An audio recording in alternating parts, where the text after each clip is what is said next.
Okay, great.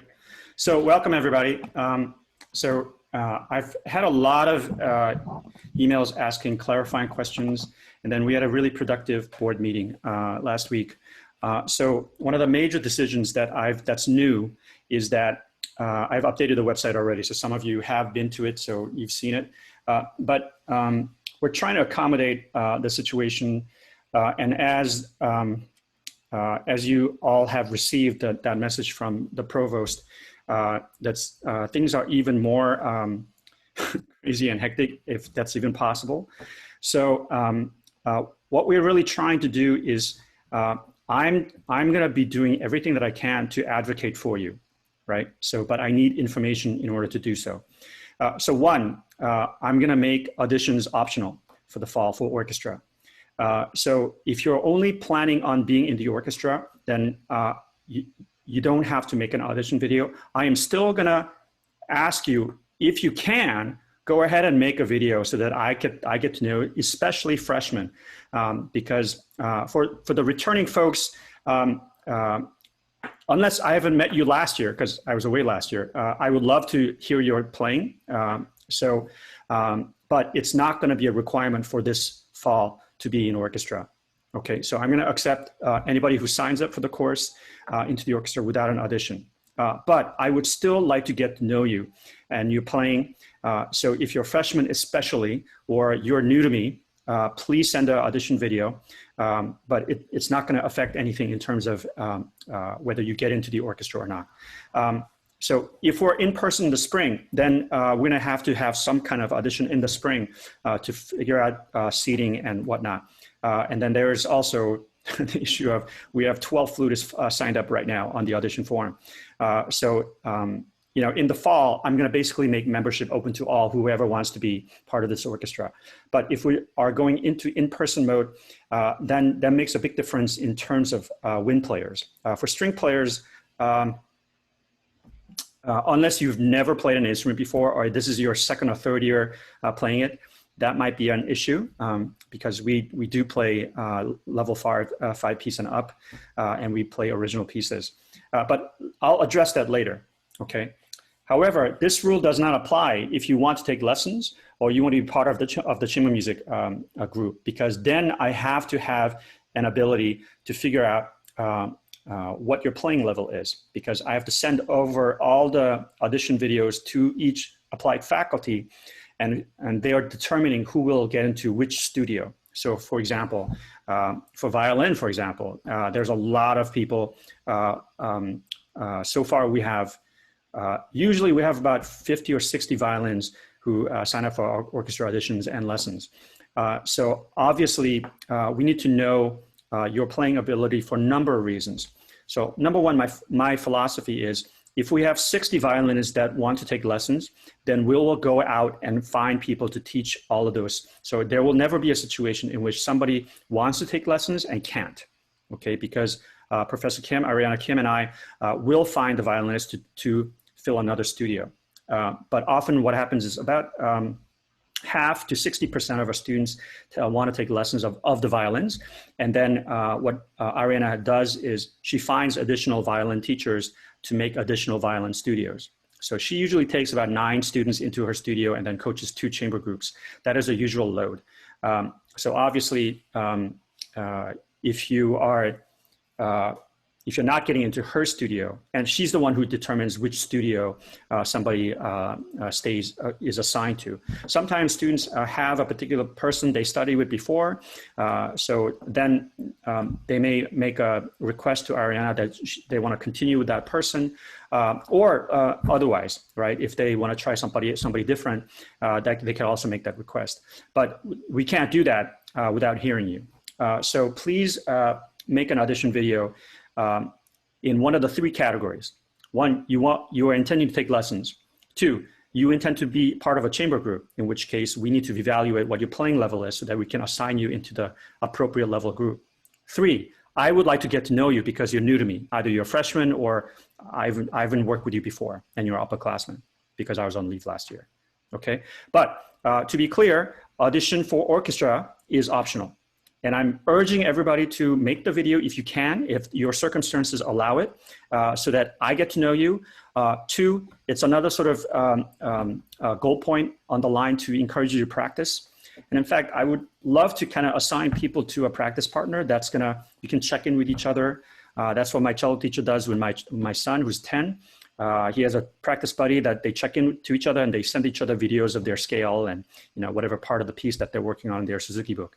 So it's a kind of a way for them to kind of keep touch with each other and have a sort of a responsibility partner, right? Just like I used to run track, and there are days I just did not want to get out of bed to get on the road and run 5 miles, but I would have these 5 friends of mine who would knock on my door and say, get out here, we're going to run today. And I know it's raining, but we're going to run today. So, and one of my teachers always used to say about practicing, right? You don't have to practice every day, just the days you eat. So, if we want to have the ability to tackle repertoire like Rite of Spring in the spring, then we can't have an orchestra that's going to be away from their instruments for March, April, May, June, July, August, September, October, November, December, 10 months, right? That's just not going to happen. So I'm doing all I can to try to encourage you to be in that mode of finding a way to practice, because you're going to get into the situation when you leave college where you're going to have responsibilities and things grabbing at your attention and your time, right? And so think of it as a friendship with your instrument, right? And time is love. Time is friendship, right? So just as I try to tie in every musical experience to a life lesson, how you spend time with your loved ones or your instrument demonstrates what that friendship or how much that love means to you, right? So find a way to have that relationship with your instrument, that you take care of the instrument, you take care of that ability to play music, right? Because that allows you to play all kinds of great repertoire. Right? But if you're out of practice, if you haven't touched the instrument in a week, month, 2 months, 3 months, then there comes a point at which your ability to enjoy the kind of repertoire you would like to play is degraded. Okay, so I am doing all I can to try to support you in this very difficult time by not making a requirement for orchestra. But by all means, that does not mean I don't want you to practice, nor that doesn't mean I don't want to get to know you through your video audition. Right? So freshmen especially, do make a video if you can, if your circumstances allow it, so that I can get to know you. Okay. And then there are 2 other things that I want to make sure we cover in this call, and then I'll open it up to questions. One is, as you know, there is a 2 luggage limit maximum that Cornell is imposing on you if you're one of the lucky people who can get to campus without a quarantine. So what I'm trying to do is gather all the numbers. So far, I have 55 people who have filled out that form so that I can advocate for you. All right. So tomorrow I will be sending that list on to Jamie, and then Jamie will send that list on to the people who are sort of gatekeeping all the students coming to Cornell with a 2 luggage maximum. And then your name will be on that list of students who are allowed to bring your instrument as a 3rd bag. Okay. But this is really important. This involves many different levels of communication. So I can't do this unless you are a registered person for the course in the music department.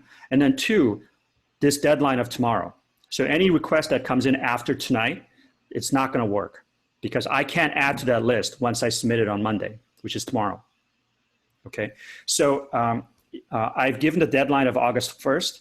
And then 4 of the people who filled out the request for that form still haven't filled out the audition form. So I don't know what that means in terms of what your intention with the orchestra in terms of taking it as a course. So my request is not going to be honored if the person, the whole reason I'm making is that this, you have to be part of the orchestra course in order to do this. So that argument falls down if the facilitator says, well, is this person bringing for a specific course or a reason? So I need to have that request in writing and in the form of the form that I've asked everybody to fill out by August 1.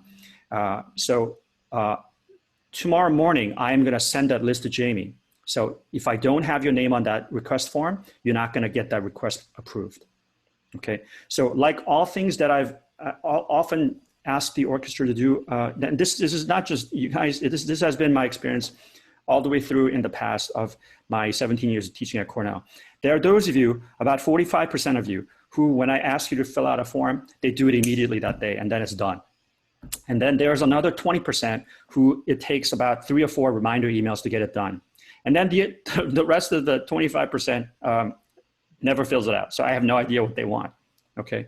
So please, if you want me to advocate for you, then you have to fill out the forms, 3 forms that I've given you, right? One is you have to fill out the audition form and make it clear that you intend to take orchestra as a course. 2, the 2 luggage limit maximum petition. So that form has to be filled out. And then the 3rd form is there's another limitation being put on you this semester. These are times when I really, anyway, so that limit is the 18 credit maximum limit, okay? So what I've gotten so far is that they are willing to consider music department offerings like lessons, like chamber music, like orchestra, as like a PE credit where they're gonna grant exemptions. What I still don't yet have answer is whether they will grant multiple exemptions. So for example, if somebody wants to take lessons, chamber music, and orchestra, that's 3 extra credits. So I'm not sure that's gonna be allowed. So what they've said so far is they will allow exemptions and count music department offerings as counting like a P. And the argument we made is for the sanity of our students, this is gonna be one of the ways they're gonna be able to keep their sanity during this time. So, but what I don't yet have clearance or clarity is whether students are gonna be able to petition for multiple credits, okay? And hopefully by the next time we meet on the 19th, I will have better clarity on that issue. But I'm gonna put that deadline as August 15 because I'm still going back and forth with administration about that particular issue. So I'm gonna give you until August 15 for that form. But August 15, I'm gonna submit the list of students who want to petition or have help petitioning to take extra credits over the 18 credit limit that are imposed on you. So there are 3 forms that you gotta fill out. And I'll send that out in a link. And then the last form is one Alex sent out regarding the Engage Cornell. We are moving ahead with Engage Cornell as being part of the orchestra.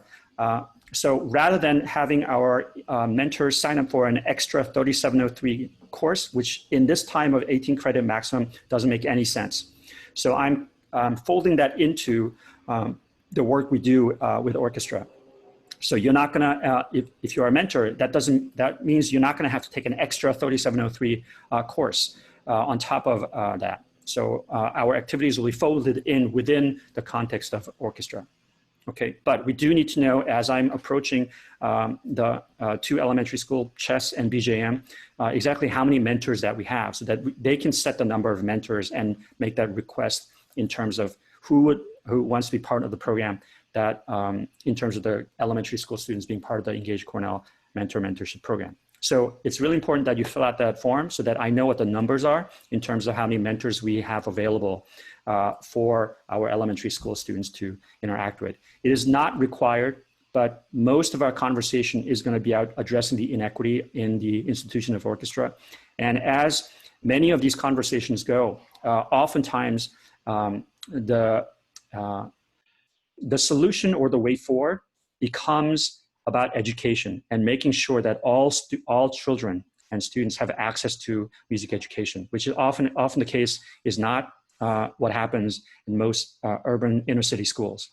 Most of you are from very nice school districts with funding to have an orchestra program, or you have access to a youth orchestra, but not all students have access to those things. So oftentimes the discussion comes about what can we do to help address the inequity in education, in music education. So what we're doing in the city of Ithaca itself in supporting the 2 music teachers at BJM and the families who can't afford lessons by providing mentors for these mentees is an actually really important process.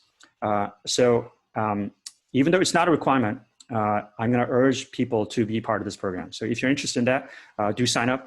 That link will be available in the notes that are available on the notes and I'll put it also on the YouTube link when this is rendered. Last week, this rendering took like 6 hours. And then first YouTube rejected it because it was too long. And so I had to do it multiple times. So, but now it should be up shortly by tomorrow morning. Okay. I also put a link in the group chat. So check it out, everybody. Thank you, Alex. Okay. One more thing. Let me just go back to the agenda to make sure I'm not skipping anything. So here is a description of the Engage Cornell. There's a link. Tiffany, thank you for taking notes. Maximum credit survey form, class mode, audition form, and then, oh, where did the form for the, oh yeah, 2 luggage, maximum credit. Okay. I don't have much update in terms of practice room logistics and instrument and locker logistics than the last time. We are working on something to make card key access rooms available and equip the rooms with audio and video and Ethernet cable option. Also possibly hiring a practice room monitor so the rooms downstairs can be used.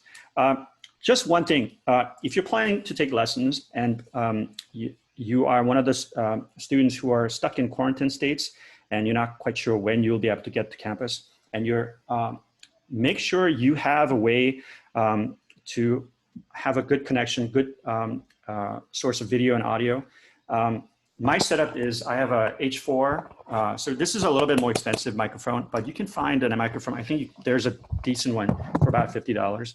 I have a, oh, you can't see my camera. Problem with webcams these days they've become overblownly expensive. But if you have a laptop, most laptops have a pretty good camera. But the one that makes the most difference is an Ethernet connection. Okay, and then I have a wired headphone going into my laptop rather than a Bluetooth headphone, because those two things make a big difference in latency issue and sound quality. So if you can have a hardwired line going into your audio, to your speaker headphone jack, and then Ethernet connection into your router directly, that'll really improve the video connection and the sound quality. Okay, all right. So that pretty much covers everything. I'll open it up to questions. So the floor is open.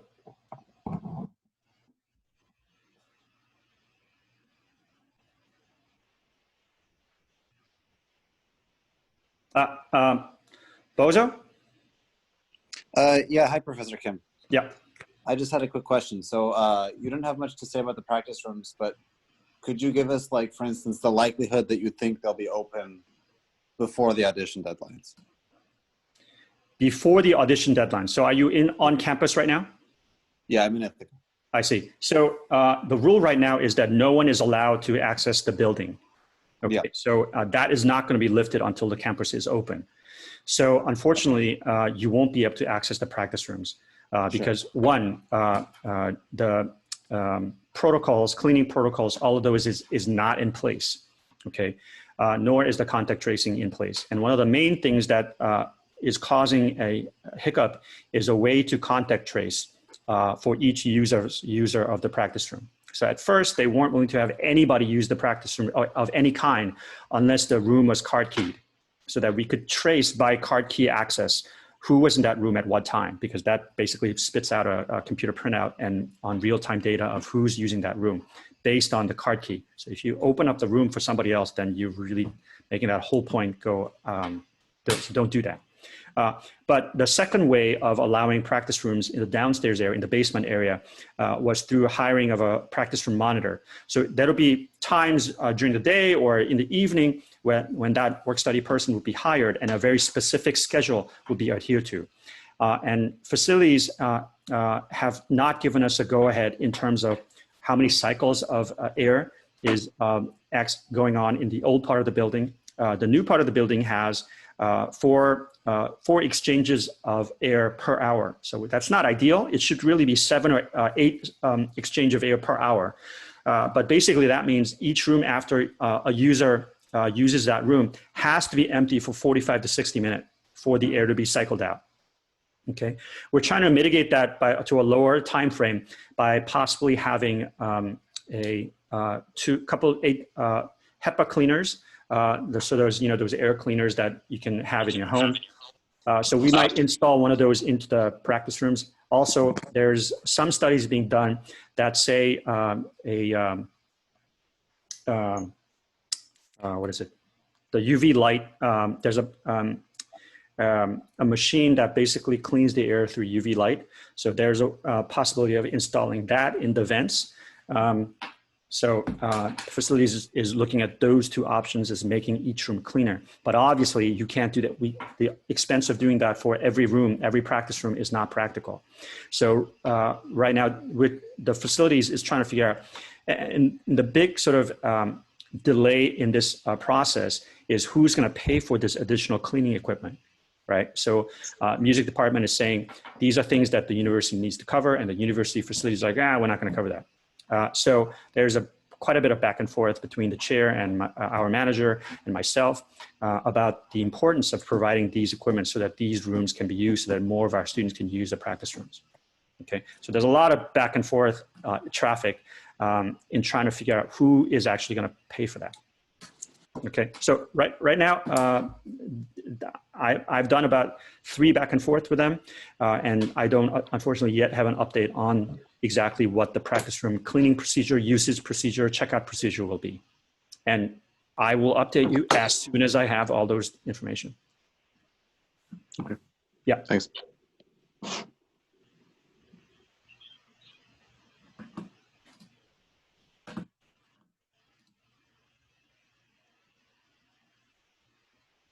So when I got that email from the provost, I was really pissed.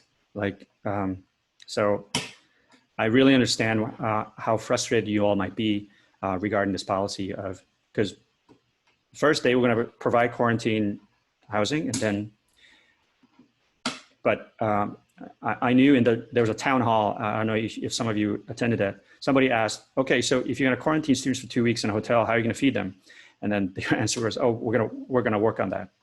And obviously they didn't have a plans in place for such a contingency, which is just ridiculous to me, how they thought they could quarantine students for 2 weeks without a plan to feed them. I mean, what?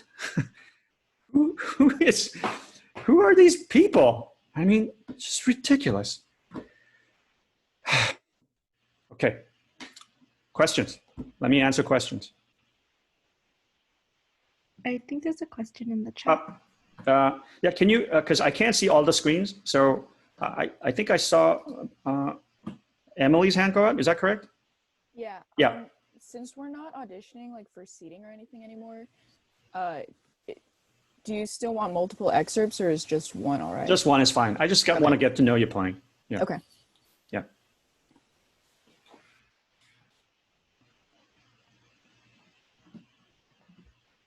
Scott. Bozo, is that another question? Hi. Yeah, go ahead, Scott. Okay. All right. So I decided very recently that I'm actually going to not return to campus. I'm wondering what options are there, since we're still doing everything online. What options do I have for orchestra involvement this semester? So were you able to catch basically orchestra is going to go online, and I made that decision well before the recent provost decision about quarantine, because I knew there was too much of a risk. This summer I was on the College Orchestra Directors Association's COVID response committee. So a number of things were discussed in this committee, and I was particularly on the science team that reviewed all of the scientific studies done on various issues with transmission through aerosol, through mitigation room, so all of those papers. So the committee of 4 orchestra conductors who are not equipped to deal with scientific data went through these 70 papers. There actually ended up being about 80 studies. And they ranged from, they kind of fell into 3 categories. One was basically funded by, one type was funded, things like the Berlin Philharmonic and the Vienna Philharmonic, they funded studies with scientists in their city. but the agenda was pretty clear. They wanted to get back to stage as fast as possible, and they wanted some kind of go ahead from the scientists that that's okay. So what those studies basically said was that those are the first studies they came up with, the 6 foot social distancing between instruments. And in fact, a Berlin study was a bit laughable because it claimed that wind instruments were safe, yet it didn't include all the wind instruments, like flute wasn't included. It only had, trumpet wasn't included in that study. So for them to make these claims that 6 foot distancing was safe was debunked by a lot of studies following them. So some of the studies fell into this category of meeting the agenda of the orchestra, wanted to get back on stage. And then there were probably maybe a quarter of the studies that basically said it's too dangerous. So any type of singing, wind playing, brass playing is too dangerous to be done indoors. And so the recommendation was that if there's any kind of playing between players, between string players and or percussionists, keyboard players, harpists, masks on at all times, maximum amount of time in an indoor facility would be 40 minutes. And then there has to be about, depending on the HVAC system of the room, equivalent amount of time in between so that the air can be mitigated. And then no instruments of wind or brass emitting aerosols or air can be played indoors. So they were very restrictive in their recommendation.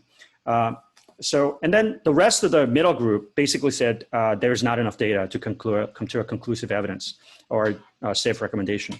So given we went into the task of trying to determine what is a safe way to have an orchestra rehearsal, and basically the 4 of us came out saying we don't feel comfortable recommending safe practice recommendation for orchestras as a national organization. So our recommendation was that we have to wait for more studies.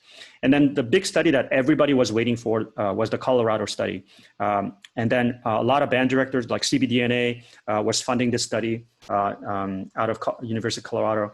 And they were hoping that it would be more like the Berlin and Vienna studies where they would recommend that it would be safer, it would be safe with a certain kind of guidelines in place. But then actually the study came out and it went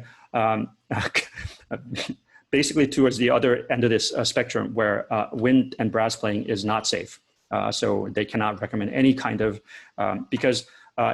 so one of the situations they examined was a private lesson situation with a clarinet, trumpet, and trombone.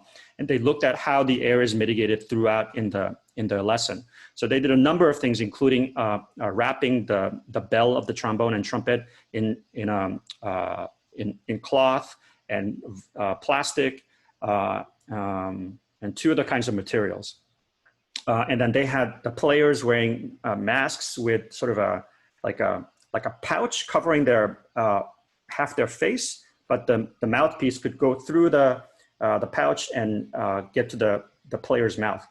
So, but then the main problem was, as the student was leaving and entering the room, it mixed up the air all around. So all of that covering and mitigating the emission of aerosol were basically useless because just by the movement of the body through the room, it's spread all of the emitted aerosol into the rest of the room. So there was really no safe way for the teacher to be in that one space continually. And so once that study came out and that results came out, the CBDNA basically was like, oh shit. So a lot of schools opted for a policy in which they're not allowing students to, orchestras to meet in person. So as I'm going through this study, I realized that the likelihood of us being able to rehearse in person in B20 was basically dwindling very, very fast. So rather than do a kind of last minute change of course, where we haven't spent the time to properly plan for an online experience, I decided I need time this summer to plan for a significant activity online. So that's what I did earlier on in the summer. Orchestra is not going to meet in person, but we're going to have 2 offerings instead. One is CSO online, and we're going to add on to the discussion and further that discussion we had this summer in forming the Black Lives Matter statement. And I challenged the orchestra that it is not enough to have an empty statement if it doesn't make a difference in how the orchestra functions and how we look at the institution of an orchestra. So we're going to have a set of speakers ranging from Aaron Dworkin, who's the founder of the Sphinx Foundation, Anthony McGill, who is the principal clarinetist of the New York Philharmonic, and many, many other artists. 3 African-American composers, Jesse Montgomery, Daniel Romaine, Carlos Simon, Aaron Flagg, who's the director of jazz studies at Juilliard. He's also been the main person, a go-to person in all these summer webinars about addressing inequities and racism in the American orchestras.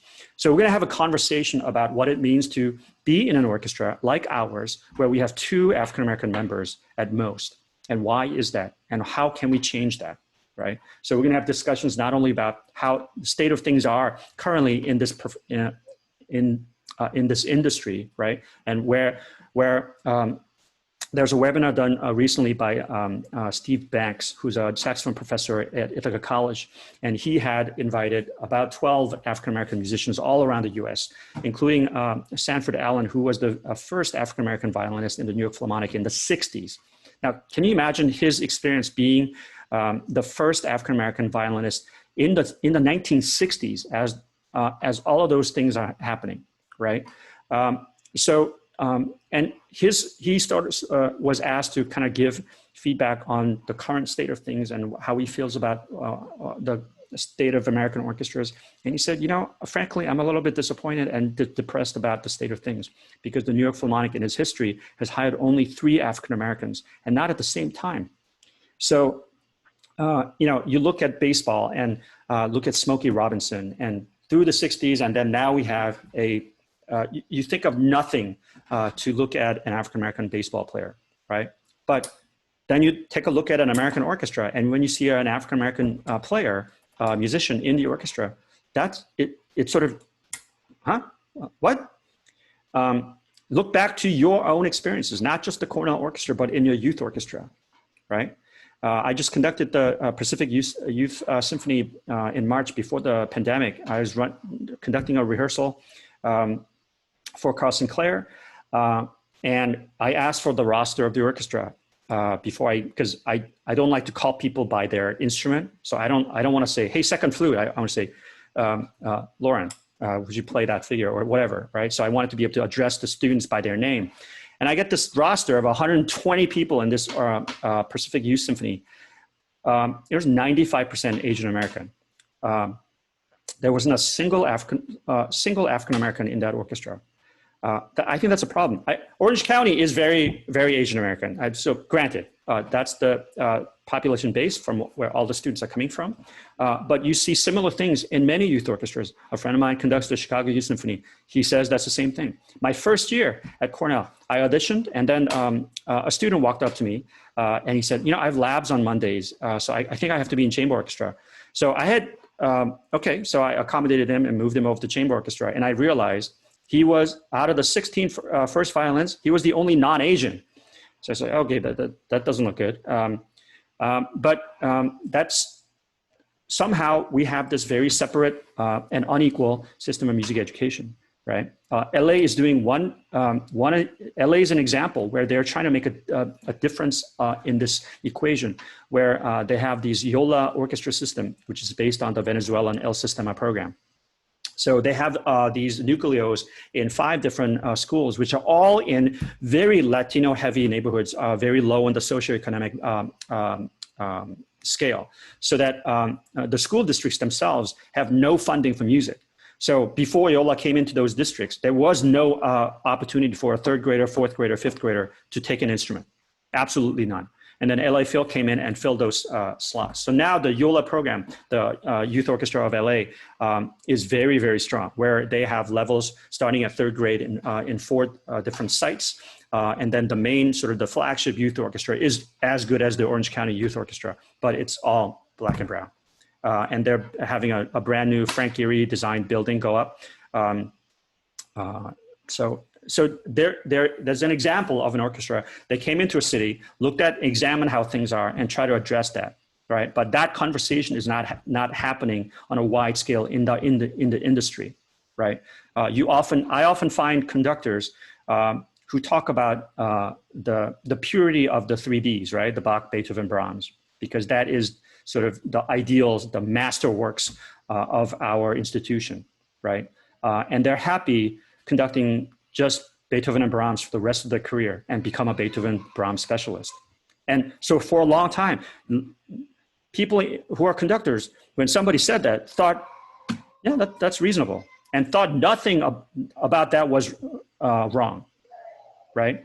But as I was challenged many times about the inequities that are, and my wife is a composer, right? And you look at the amount of women composers that are programmed by American orchestras, it's a laughable 1.2%, right?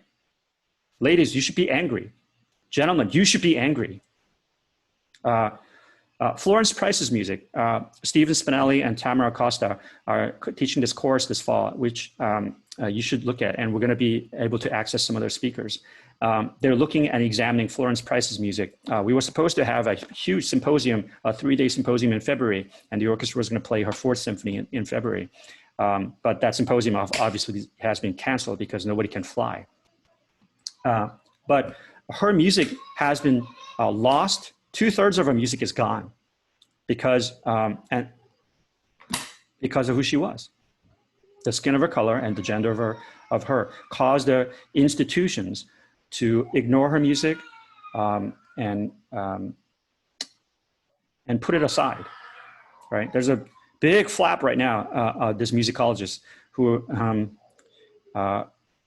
so right now there's a lot of conversations that are happening that haven't been addressed before. So we're going to be in the right in the mix of it with the people who are talking about these issues, right? Because I feel like this is as all things we do in orchestra, it's a microcosm of our world, right? So if you're playing a phrase with another person, and you have to figure out how much rallentando you're going to do in this phrase, right? So your ability to listen is a microcosm of our world and how you have to relate to another person. Right. So somehow we have allowed to be trained and grow up to this stage to get to Cornell University and join an orchestra without having seriously thought about the inequities that exist in this institution of an orchestra. I love the orchestra, right? So what I don't want to have happen is the orchestra to be so considered inequitable and racist that it becomes erased out of existence. So if the orchestra as an institution is not willing to address these issues, it will be. And as future leaders of communities, of future art supporters, and the persons who will probably populate orchestra boards, you will have to address this issue in an arts organization. You will have to address this issue in your neighborhood as a president of a condo association, right? And looking at a policy that is discriminating against race. You're going to have to address this issue as a CEO of a company. You are going to have to address this issue as part of our engineering team, where there is rampant racism going on between two members. And as a team leader, how do you address this issue? How do you make sure that every person gets an equal stake, right? You're going to have to learn how to address this issue because you're an American. In America, this is an issue that you have to deal with in a multiracial society. I was born in Korea, where they really don't deal with this issue because it's 90% Korean. It's changing because Korea is becoming much more international. But you drive 2 hours south of Seoul and it becomes 100% Korean. So racism is sort of an issue that they've never have really had to deal with because they never had to deal with multi-racial living conditions, right? But this is an issue that is every day. Housing, banking, finance sector, business, education. Every sector of American society has to deal with this issue, but they're not dealing with this issue, right? Just looking at the 5 neighborhood schools in Ithaca is a prime example how this has not been addressed, right? I used to live in the BJM district, but the map of Ithaca is not sort of like geographically separated 5 school districts. BJM school district was like this weird blob of an octopus, right? So that included the slob of 2 streets, which was one of them, the street I lived on. And it made no sense for that street to be part of that school district. It would take, the bus would pick up my son at 7 a.m. and it would go around the city, and it would take an hour and 10 minutes to get to BJM, which is a 15-minute drive. So, what every other family on our block had done was they open enrolled their child to a different school that's closer, right? So that was the excuse that they used, but the actual excuse was that BJM was 90% African American, and these white families didn't want to send their kids to a 90% African American elementary school. That's just the truth of where we are, how we're living in this society, right? So we need to address this issue, because my generation and my parents' generation did a terrible job addressing this issue, which is why things are happening like it is happening this summer. Why somebody says, I can't breathe, and they're choked to death, right? So you as citizens of this country, as a person who comes from privileged background, you have to take this on head on. It is your responsibility. So we're going to do that by tackling this issue in the context of an orchestra and how we can change things. So that is going to be a big piece. So we're not going to be able to play together in person. We're not going to be able to play a concert together nor rehearse together in person. So in this time, we can have a defeated attitude of, okay, well, that sucks. Yes, it sucks. But then we're going to address things that's going to actually solve problems in our greater spectrum than just our own viewpoint and our own bubble. And hopefully, and many orchestras, my colleagues are expressing interest in accessing our set of speakers, because they are really a stellar set of speakers. And hopefully this will trigger conversations in not just in our own community, but a wider community all across the United States, right? So I think that's a conversation that's worth our time. So that's how we're gonna engage as an orchestra through this semester. And I think that is, yes, of course, I wish we could play Rite of Spring this fall in person, more than anything, but we can't. Not without risking your lives, my life. I don't want to get to October and have 20% of our orchestra in a hospital. I can't live with that, because I don't know of a way we can do that safely. So we're going to have an engagement online. That's one way.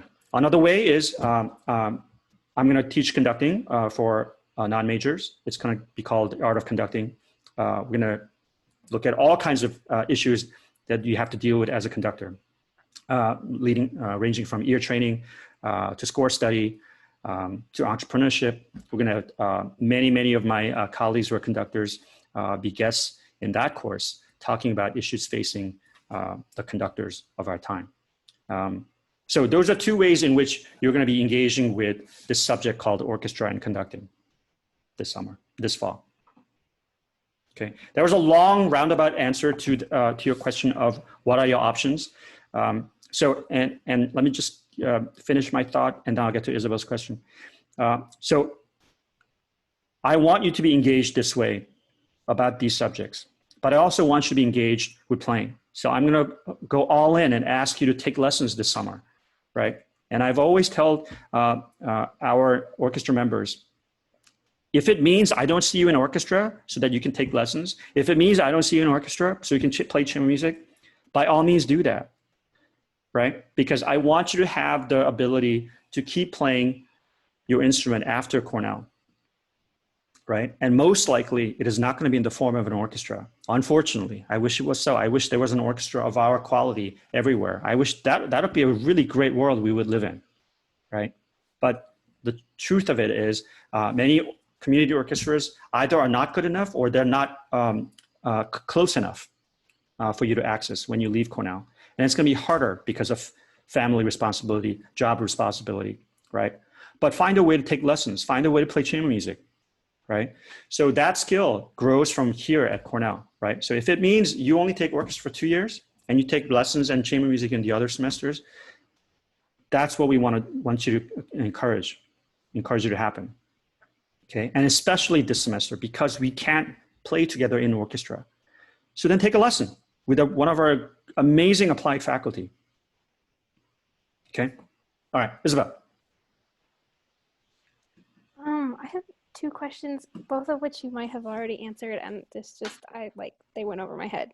The first one is whether the mentorship program, whether lessons between the mentor and the mentee are going to be on Zoom or in person? It'll be over Zoom because, again, there is no safe way to figure out a way because, you know, one of the reasons we chose chess over BGM in the past was the logistics, right? Because the logistics of getting our Cornell students down to BGM was one, like getting a ride, that was complicated.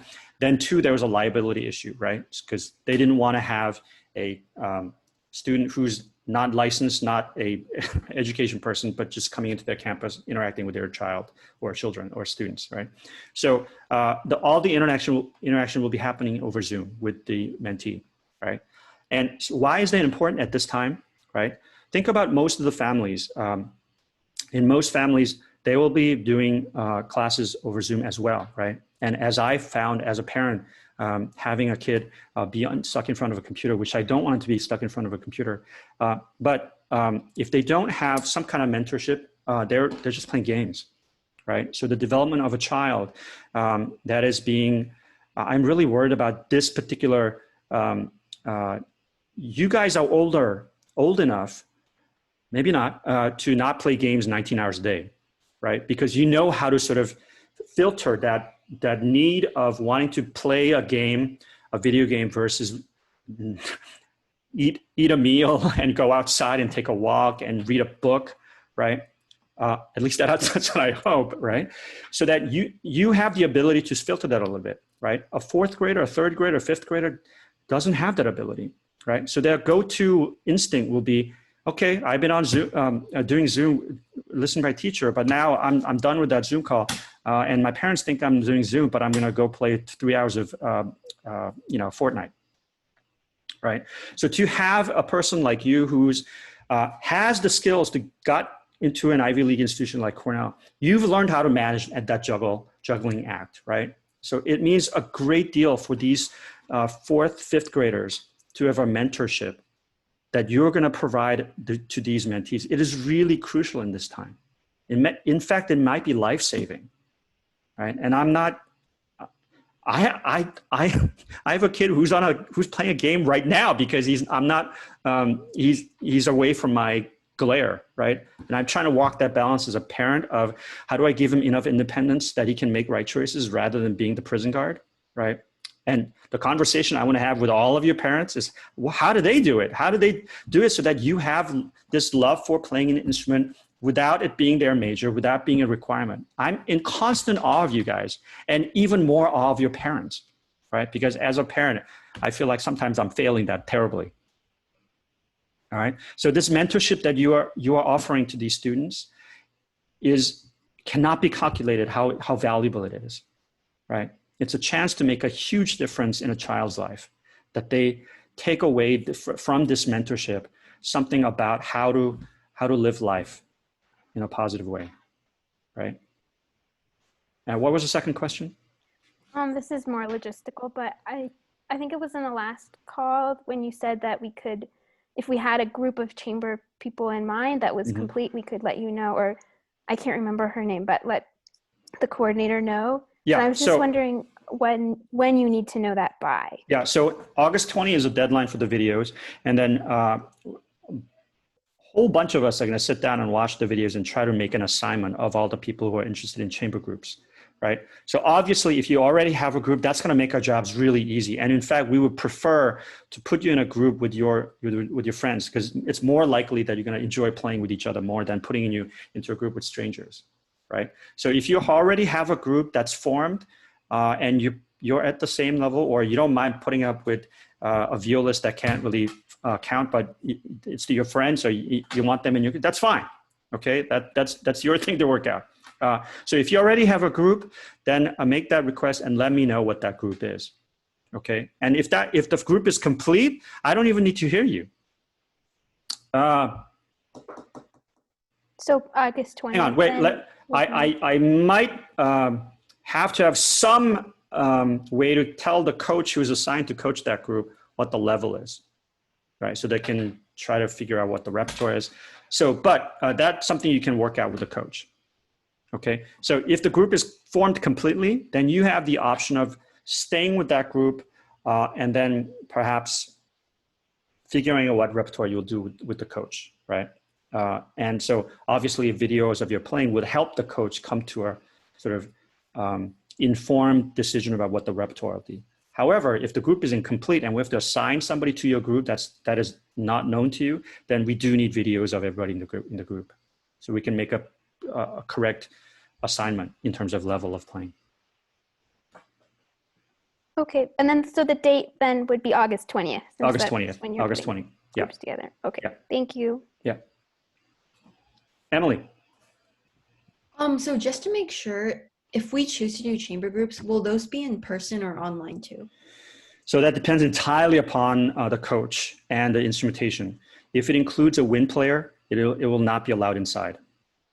Okay. Yeah. Thank you. So if the coach is comfortable coaching a quartet or a trio that is made up of string players or piano, but no wind players, it may be in person. Okay. Thank you. Yeah.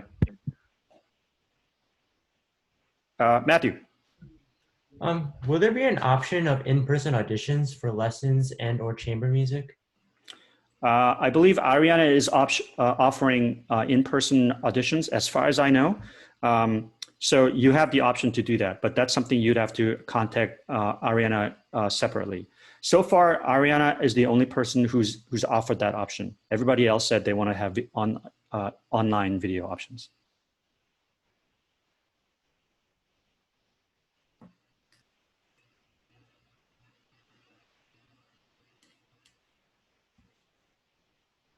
William.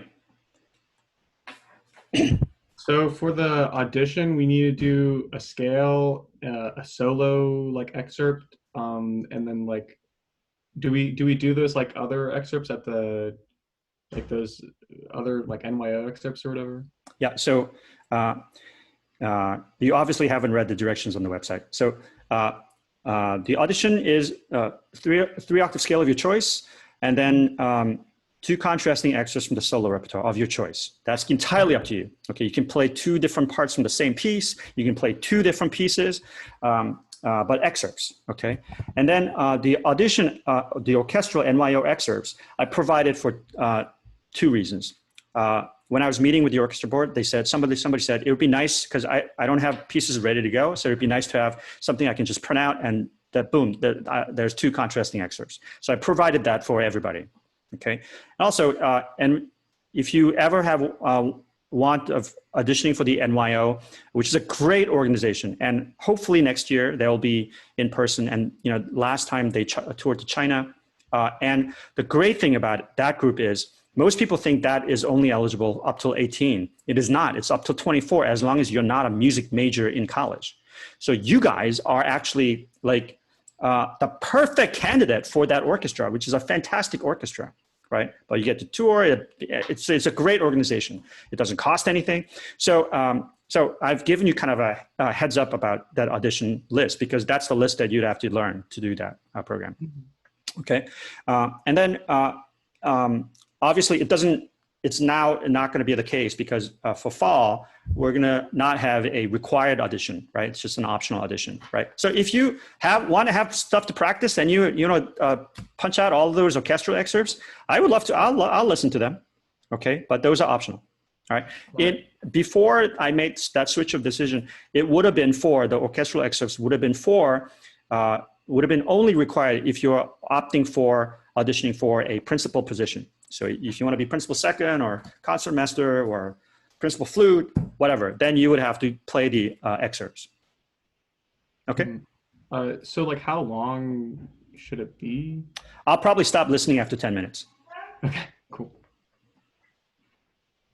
All right, Scott. Real quick question relating to this. When no editing, does that mean you're not allowed to, you have to do everything? Okay, or... let me, yeah, this is a lot of people ask this question. Very good question. So when you're playing when you're playing a scale, right, just one take, right? Or you can do multiple takes and then send me the good one, right? Don't send me the bad one, okay? All right, so if you want to take like 19 takes to do a scale, okay, fine, because I don't have to know that, okay? But what I don't want is, as you play the scale, you mix together 4 different versions and then don't do that. Like, first of all, that's a waste of time. Just practice the scales and then record it. But if you take like a pause in between the scale, in between your fast excerpt, your slow excerpt, and then your orchestral excerpt 1, 2, 3, that's okay. I don't mind. It doesn't have to be like video is on, now play the scale, and then now we're gonna play the next. You don't have to do that. So you can kind of pause in between, but within each excerpt, please no editing. Clear? Yep. Thank you. Okay, yeah.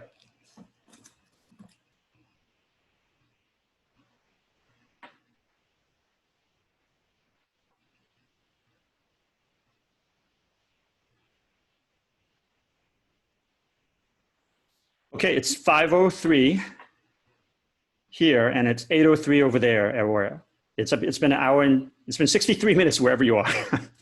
So, you know, one of the things I have to tell you, I think you have to figure out a way either to do Zoom standing up or make sure you have enough time in between Zoom calls. I think Friday, I started, my first Zoom call was 7 a.m.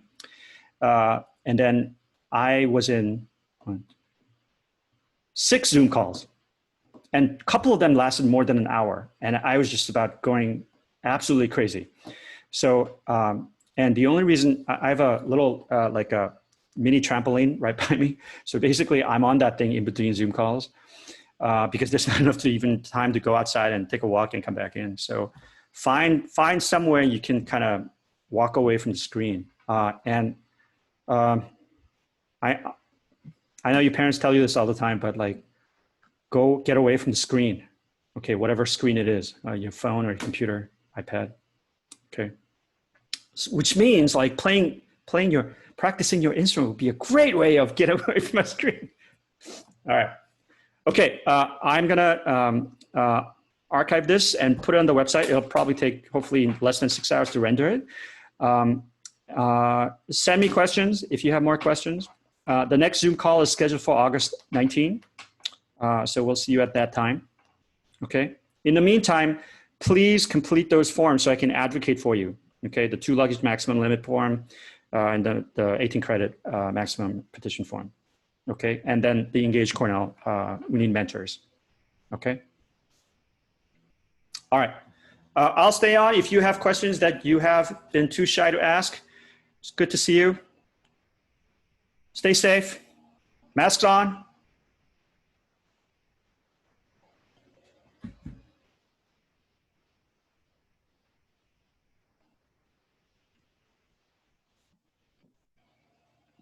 I have a question.